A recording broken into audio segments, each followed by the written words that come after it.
धर्म प्रेमी बंधुओं, जम्मू यात्री भवन जो है, पहले इसके विषय में थोड़ी सी आपको जानकारी तो है, लेकिन मेरा भी दायित्व बनता है कि मैं जम्मू यात्री भवन सनातन की दूसरी पाठशाला का नाम है जम्मू यात्री भवन। यहाँ पर केवल मात्र सनातन की सेवा का ही कार्यक्रम आयोजित किए जाते हैं। यहाँ पर जन्मदिन मनाने का, विवाह दिवस मनाने का, परिवार कल्याण का कार्यक्रम जो हमारे बीसी रोड हनुमान मंदिर में चलता है,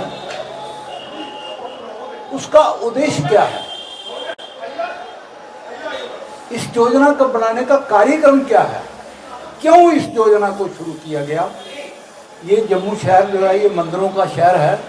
कितने मंदिर हैं, मेरे ख्याल में किसी के पास गिनती नहीं होगी कि जम्मू शहर में महाराजाधिराज महाराजा प्रताप सिंह से लेकर, महाराजा रणवीर सिंह से लेकर, महाराजा हरि सिंह से लेकर, महाराजा करण सिंह जी से होते हुए आज तक कई मंदिर जो हैं वो धर्मार्थ ट्रस्ट की ओर से चलाए जा रहे हैं और बनाए जा रहे हैं। ऐसे भी धर्म प्रेमी लोग हैं, सनातन के अनुयायी लोग हैं। हर गली में, हर मोहल्ले में और हर घर में मंदिर की स्थापना होगी। ये क्यों है? केवल मात्र सनातन के प्रचार के लिए, भगवान का आशीर्वाद प्राप्त करने के लिए।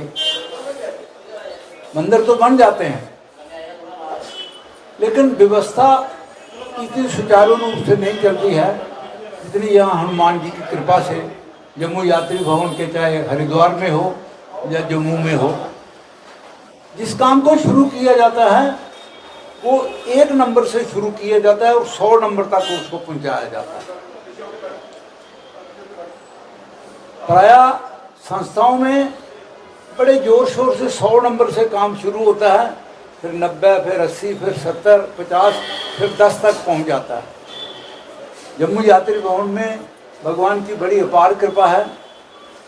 जो भी योजना यहाँ शुरू होती है, यहाँ हनुमान मंदिर में ये कार्यक्रम जो आप कई दिनों से देख रहे हैं, जब इसकी शुरुआत हुई तो हम 10 किलो चावल और उसके साथ दाल सब्जी या कोई मीठा बना के रख देते थे, तो सुबह से लेकर शाम तक हमको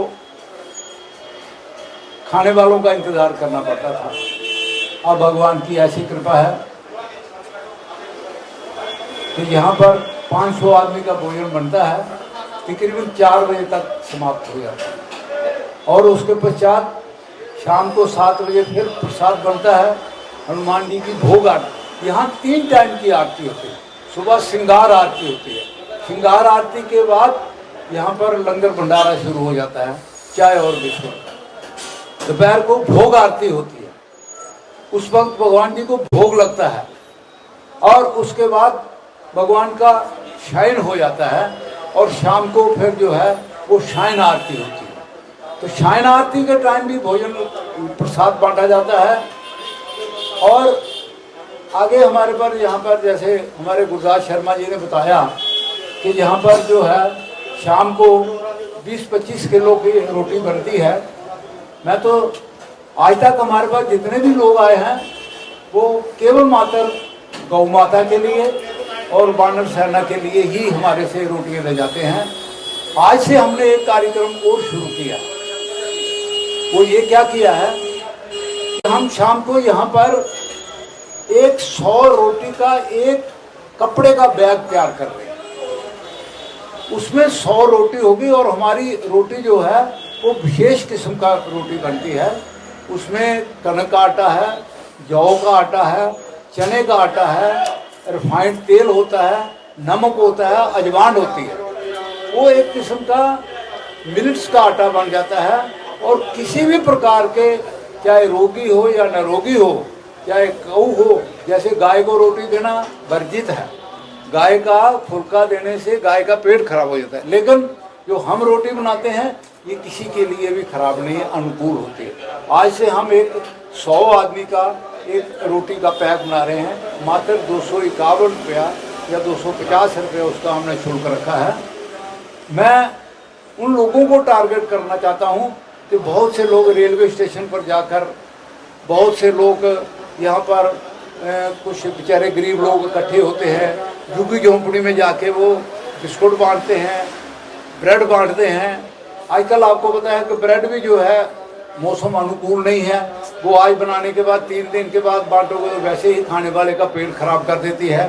तो दान देने से अगर किसी का मतलब पेट खराब हो जाता है तो दोष जो है वो दानी को लगेगा, क्योंकि उसने उसको गलत किस्म की रोटी खिलाई है। तो हमने ये योजना शुरू की है कि यहाँ पर आप फ़ोन कर दीजिए निम्नलिखित फ़ोनों पर कि हमको आज सुबह बांटने के लिए 400 रोटी चाहिए। आप आइए 400 रोटी लेके, यहाँ भी गरीब बस्ती में, झुग्गी झोंपड़ी में, यहाँ किसी भी जगह पर आप बांट दें। आजकल जहाँ जितने लंगर लगते हैं तो प्राय वो दाल और चावल का विकल्प, हॉस्पिटल में भी देखिए बहुत से लोग आके लंगर लगाते, दाल चावल लगाते हैं या ब्रेड लगाते हैं। कोई हर आदमी के लिए चावल अनुकूल नहीं है, तो इसलिए हमने ये एक नया कार्यक्रम शुरू किया है कि आटे की रोटी, बढ़िया किस्म की रोटी, और एक कपड़े के बैग में, आपको प्लास्टिक में नहीं, हम कपड़े के बैग में, ताकि वो ख़राब नहीं होती है। तो आप जहाँ भी बांटना चाहते हैं, झुग्गी झोंपड़ी में बांटना चाहते हैं, किसी गरीब बस्ती में बांटना चाहते हैं, गौ माता को देना चाहते हैं, या और भी कहीं भी आप। और मैं तो ये समझता हूँ कि हम उस रोटी को मैं कभी भी ले जाता हूँ तो मैं स्वयं उसको इस्तेमाल करता हूँ इस तरीके का, क्योंकि एक तो वो बड़ी बड़ी तरीके से है और दूसरा हनुमान जी के मंदिर का प्रसाद समझ के हम उसको लेते हैं। मैं सबसे प्रार्थना करूँगा कि इस जो सनातन को अग्रसर करने के लिए जम्मू यात्री भवन के प्रोग्राम हैं उनमें अपना भागीदारी बने और पुण्य को प्राप्त करें। जय श्री राम। जय श्री राम। अधिक जानकारी के लिए ट्रस्ट के हेल्पलाइन नंबर जम्मू 7051122990 एवं हरिद्वार 9897128391 पर संपर्क करें।